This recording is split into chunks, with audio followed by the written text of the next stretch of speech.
Donc nous avons vu dans les vidéos précédentes quel était le contenu d'un article scientifique. Cette vidéo va s'intéresser à la forme et au style dans lequel vous devrez écrire votre article. Donc ce style, c'est le style scientifique. Et le conseil que vous ne voulez pas suivre, c'est le conseil qui est donné ici dans cette diapositive par le senior. Vous voulez être le plus clair possible, le plus précis possible, afin que votre lecteur comprenne comment vous avez obtenu vos résultats. Donc une recommandation générale de la revue du British Medical Journal, c'est d'écrire dans un langage clair, direct et actif. Donc les mots-clés du style scientifique, c'est la clarté, la concision et la précision. Donc il faudra garder ces mots en tête quand vous écrirez votre article. Alors, comment être clair et concis? La première chose à faire, c'est faire des phrases courtes et efficaces. Donc vous utilisez peu de mots par phrase, 10 à 25 mots dans une phrase, et vos phrases vont être les plus synthétiques possibles en éliminant tout point mort. Donc par exemple, des fois on écrit lors d'un premier jet comme c'est bien connu, as it is well known, et cela n'a aucun intérêt. Il faut absolument éliminer ce bout de phrase et le remplacer par des références parce que c'est beaucoup plus précis. Une autre phrase que parfois on a envie d'écrire dans la discussion, c'est « It should be emphasized that ». Donc on doit insister sur le fait que, on doit noter quelque chose. Cela est totalement inutile. Compte tenu du fait que vous voulez écrire un article concis, si vous parlez de quelque chose dans votre article, c'est que cela vaut le coup d'insister dessus. Et donc c'est pas la peine d'indiquer au lecteur que vous insistez sur quelque chose. Ensuite, il existe beaucoup de mots relativement vagues comme methodological profile, important, qui n'a pas le même sens en anglais qu'en français. Donc ces mots généralement peuvent être éliminés de votre article.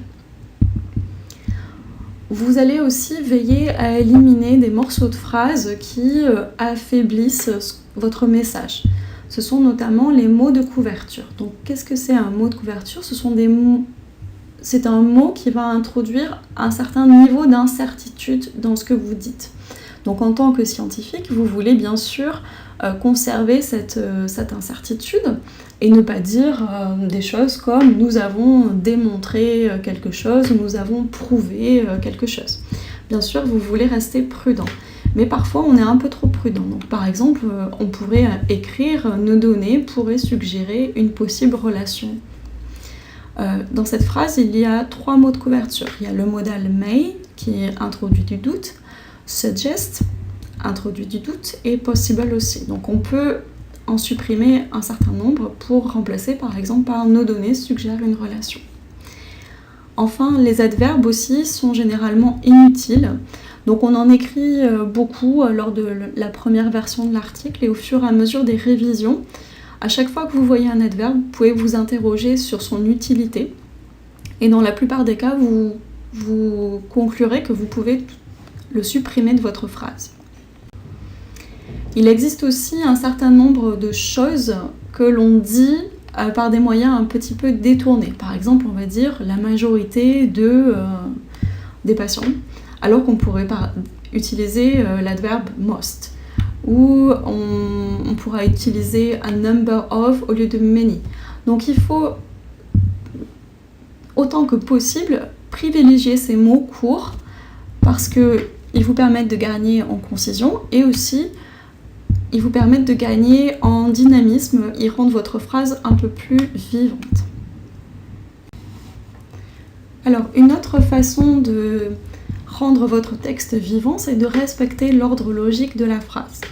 Donc, c'est-à-dire qu'on va privilégier la voix active et éviter la voix passive, dans le cas général. Donc, la voix active, c'est celle qui respecte l'ordre logique de la phrase, le sujet, puis le verbe, et enfin l'objet. Donc par exemple, les chats mangent les souris.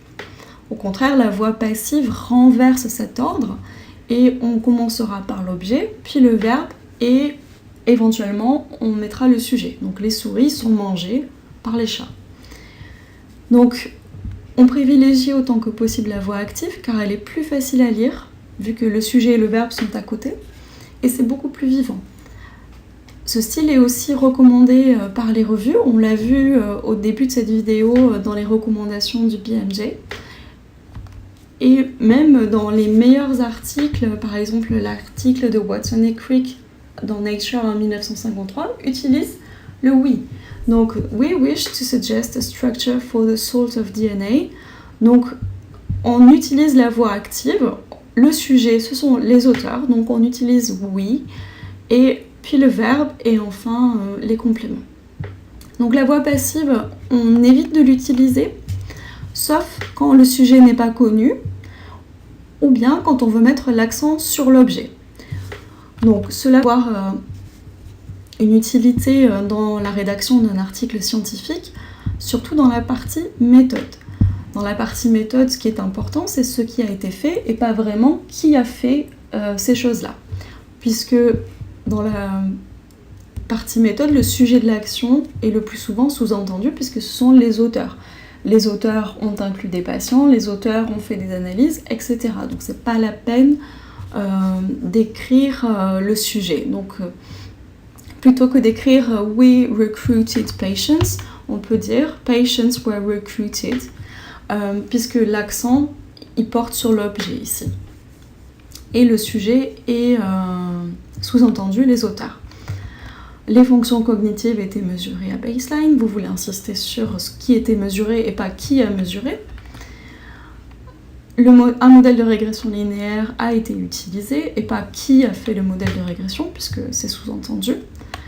Et enfin, ici, vous voulez insister sur le fait que c'est l'étude qui a été autorisée par un comité d'éthique, plutôt que de dire que c'est le comité d'éthique qui a approuvé l'étude. Donc on peut utiliser une voix passive aussi.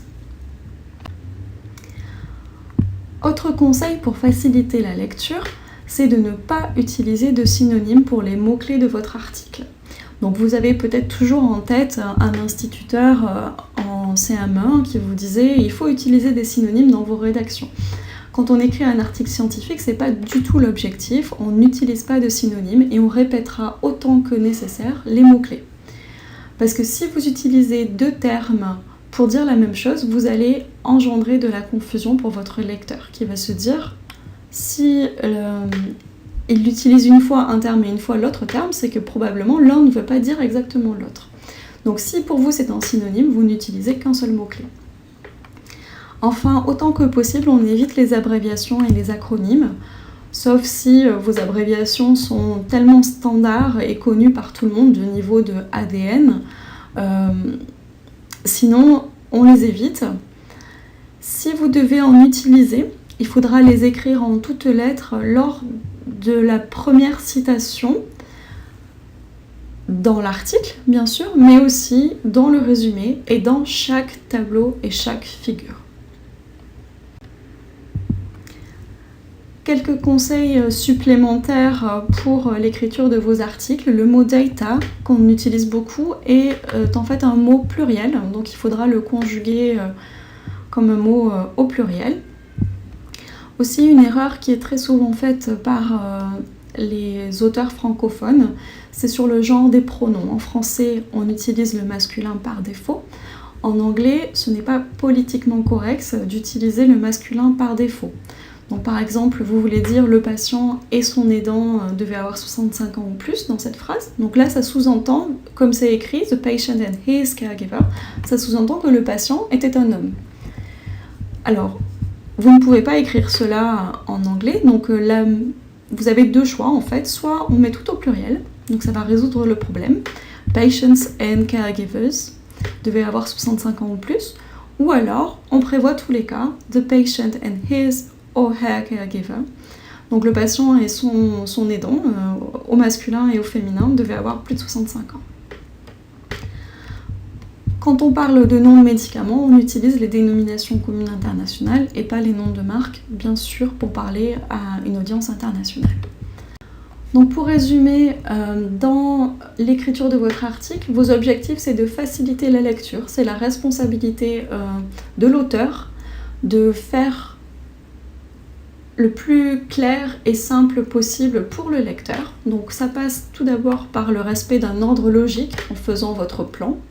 en utilisant des phrases courtes, en utilisant la voix active, et tout le temps d'avoir en tête ces deux mots-clés, clarté et concision. Après, votre autre objectif qui est très important aussi, c'est d'être précis. Donc il va falloir choisir les mots justes, aller jusqu'à un niveau de détail qui peut varier selon ce que vous êtes en train d'expliquer. Et pour cela, il faudra veiller à utiliser les tableaux et les figures et peut-être même les matériels supplémentaires si vous n'avez pas assez de place dans l'article pour donner suffisamment de précision pour votre lecteur.